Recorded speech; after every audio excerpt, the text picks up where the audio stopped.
What's good, ladies and gentlemen of YouTube? JDaisy here with the JDaisy Gaming Channel, here with an exciting video. We at the JDaisy Gaming Channel, aka me, have purchased a VR unit. I now have an HTC Vive. So that opens up a whole new opportunities for us to try out VR games. I've been very interested in VR. I was super excited. My computer very much could handle it. It was just a matter of trying to convince myself to drop that much cash. VR is very expensive. I got this one on eBay secondhand, and it still was a good chunk of money. But this opens up a whole new world of possibilities for different review videos we can do, different gameplay videos we can do, and just all sorts of different stuff. I have a lot of different ideas coming with it. I have probably 20 or so games, probably under 20, but over a dozen different games already own for VR.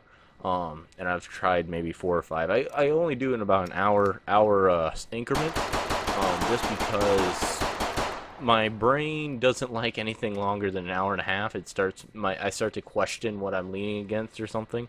So I haven't quite got my VR legs, but we're working on it. But for full disclosure, it's set up here in my bedroom where my computer is, for obvious reasons. The only problem with that is it's not a lot of space. And the Vive does need a lot of space, obviously. You know, it's supposed to be set up for a whole room, but I really wanted to try it out, and it has a standing room only setting, so it is not completely limited. But I definitely am running into issues every once in a while with, like, tracking of my hands will sometimes get lost just because of the angles of the monitor boxes. So if you ever see in a video me like start shaking my hand, that's what happens. But most games I've been able to accommodate. I've tried, like I said, I tried about maybe half a dozen or so, and I've been having a blast with them. Oh my gosh, the VR it was definitely worth it, and I hope I get my legs soon so I can play longer. But yeah, so my room is limited for how much I can do, but I have been compensating for as long as the game has teleport and stuff. It's playable.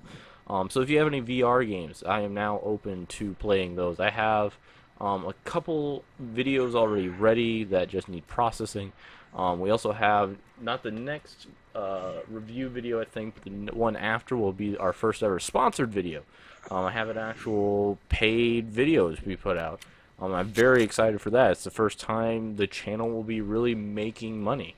I'm not in this for the money at all. I've talked about this several times, but it's always nice, especially after buying a very expensive VR unit, to try and make some of that capital back. And it's a VR game that we'll be reviewing, and I'm very excited for that. It's a really good game. As far as being paid to play it, my review is very genuine in how I feel about it, which I'm very excited for. I was nervous about accepting it if I would be kind of pigeonholed. But that's not this game. This game is Hot Dogs, Horseshoes, and Hand Grenades. This was one of those games that really made me want to get a VR unit. And dang, is it worth it. As someone that is a gun nut, self-proclaimed gun nut, this game is just fun. Just a whole lot of fun. Like I said, I am a little limited with certain things. Pretty much, it's, as the name implies, it's all about guns and hand grenades. I spent I probably played about 4 hours in the game, and of that 4 hours, I've spent probably 3 hours and 45 minutes either in the indoor range that you're seeing now, or in the kill house that you'll see in the later part of the episodes.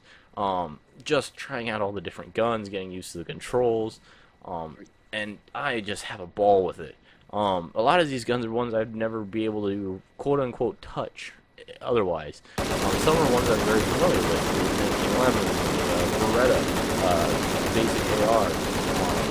A lot of them I'm fairly comfortable with. I've had either one or have shot one several times.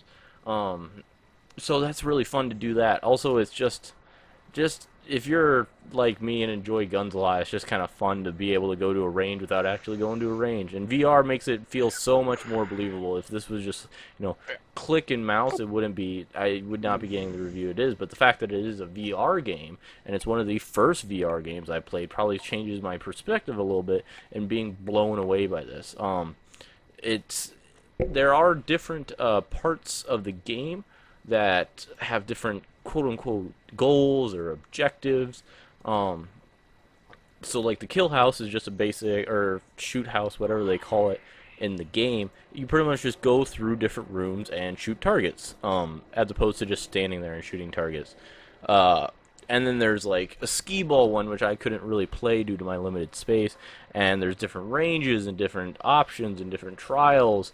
I tried like a one where you have to get faster and faster and more accurate, and that was a lot of fun. Um, it's 19.99 on Steam right now. You have to have a VR unit for it, obviously. So this video will not be for everyone.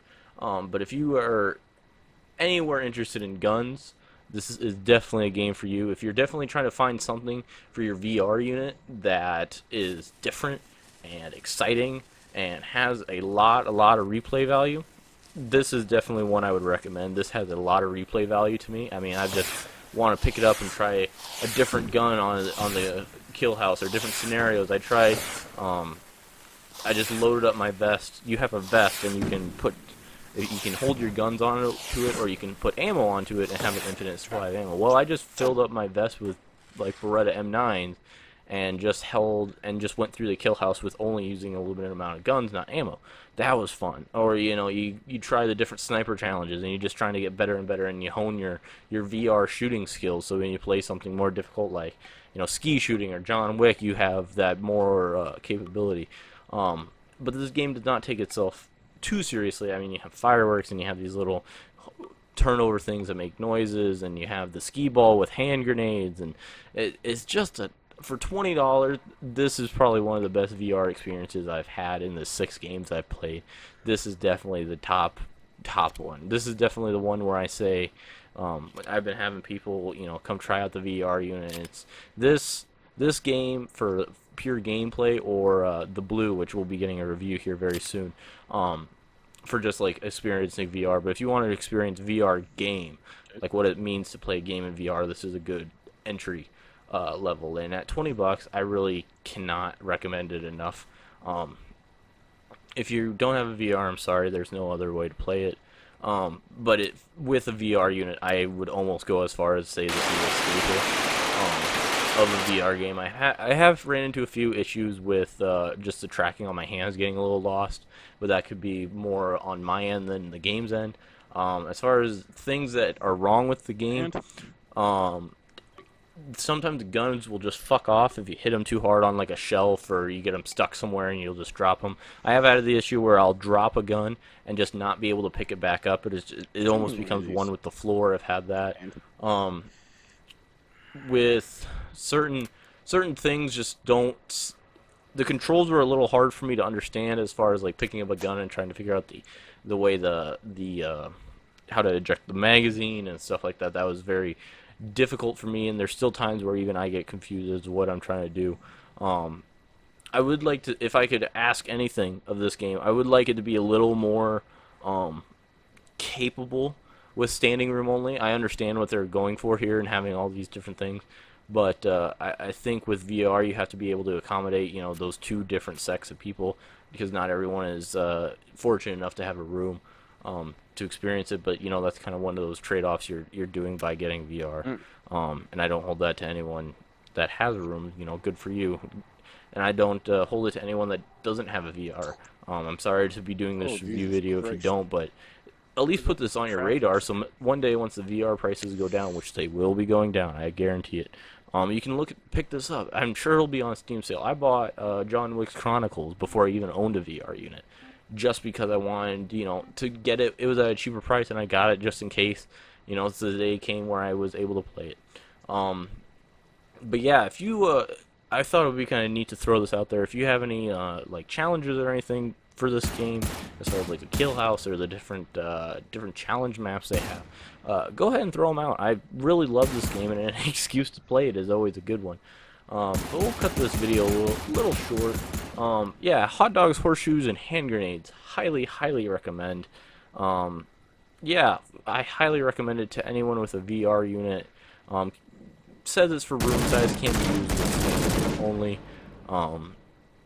Only real downsides are a few little graphical problems. But this is, VR is still very, very new. Developers and people are still trying to work out the kinks, and a lot of my review videos will feature that caveat is that this is new, this is different, this is still a up and coming genre of gaming. Um, but with that being said, I'm very excited to start covering a lot of VR games. Um, those will probably be taking, there'll be a slew or wave of them coming through the review playlist here for a while, just because that's kind of the thing I'm trying to get into right now and trying to get used to it.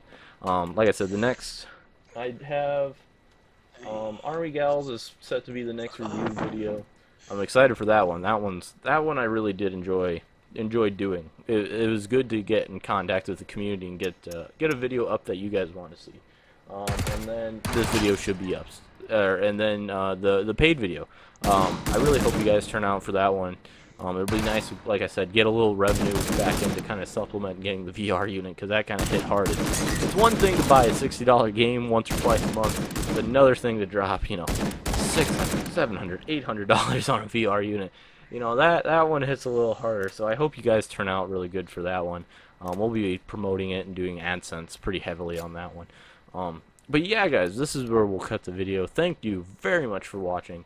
Like I said, holler if you have any VR games you'd like to see, or just want to see gameplay of a certain video of a game you haven't seen anyone try it, but you've heard of it. Send it over to me. I will gladly try out anything in VR. VR games are the good thing about this being a new and upcoming genre is they're fairly cheap right now. There's not too many like AAA $60 VR experiences because it's not there yet. So to pick up a game and try it out for you guys, I will gladly do. Also, wanted to mention out, I've done a lot of work with the Patreon page. Somebody had asked me to try and, they had seen that I had one, but it wasn't very functional, so I've gone through and updated it, made it actually, fairly functional, really. So if anyone is interested, I do have it. It's always linked down in the description. My copy and paste little description disclaimer. So if that's anything of interest to you, that's where it is. I didn't really know what to do for the rewards, so I tried to make them as fun and creative as I could. Of course, you don't have to do that. We're going to be putting out these videos as long as I keep playing games, and as long as I still have games in my Steam account that I haven't reviewed or played yet. So never feel like I never plan on having Patreon only content. I just feel like that would be robbing you guys. I have a full-time job for a reason. I pay for this. This is my full-time job. Double-edged sword. It doesn't allow me to get these videos out as quick as I would like it to, but I gotta have trade-offs and trade-ins. So yeah, I've rambled on enough. Thanks for tuning in, guys, and listening to me ramble a little longer than I probably should have. Can't wait to hear from you down in the comments or on any of the social medias, or email me, or always feel free to for anything. As always, we're all in this together. See you in the next one.